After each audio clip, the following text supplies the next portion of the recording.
I'm Brendan Steacy. I'm a cinematographer. One of the things I find particularly interesting about cinematography is that you have the sort of greatest amount of creative input for the least amount of nonsense. You don't spend years developing a project only to find that it collapses at the last minute. You kind of like, by the time you're brought into a project, it's already like, it has some inertia and it's already sort of on its way. But ultimately, like, it's just about filmmaking. I like the process of filmmaking, and this is like an area of it that I'm particularly interested in. Oh, happy day.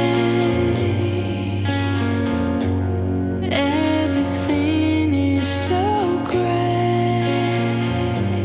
I think probably one of my favorite projects that I shot on an Arri camera was a film called Lavender.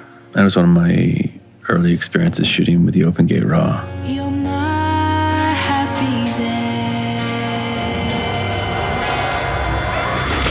The film is about a woman who has a car accident and suffers some memory loss. And in the process of her recovery, they discover that she'd had some sort of earlier trauma. I'm not sure if I'm seeing things, remembering things, or someone's messing with my head. The story's a bit dark, and we sort of tried to represent that aesthetically, which is like really fun for cinematographer, and something like Alexa actually handles like brilliantly well. It's like, I think at its best at the very bottom end when you underexpose it and push into those shadows. He's coming.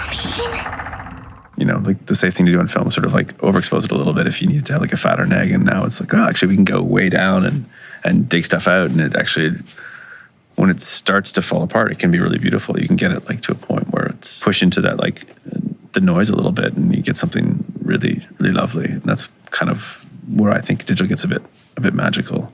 We had people literally like freeze, like a super poor man's version of like the big freeze. Basically, we shot like 200 frames on an XT, like just in ProRes, with a Steadicam, like running as fast as humanly possible. And then at 200 frames, it would be like a slow coast in, and the people would all be frozen. And then they did some digital work to remove, like, there were some things that were rigged in midair, and they would do some rig removal and add some elements to make it seem like a little bit more fantastical. New technology will provide new opportunities for telling stories. When you sort of imagine a scene, you imagine coverage, and you imagine like how the way you love something to be executed,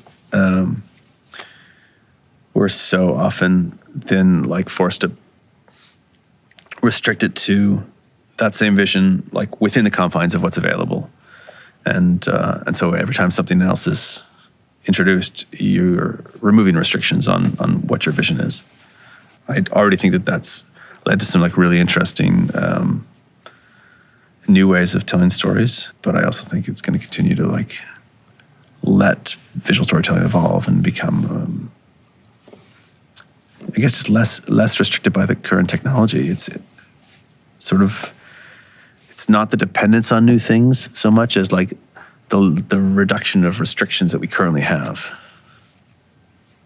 Set me free.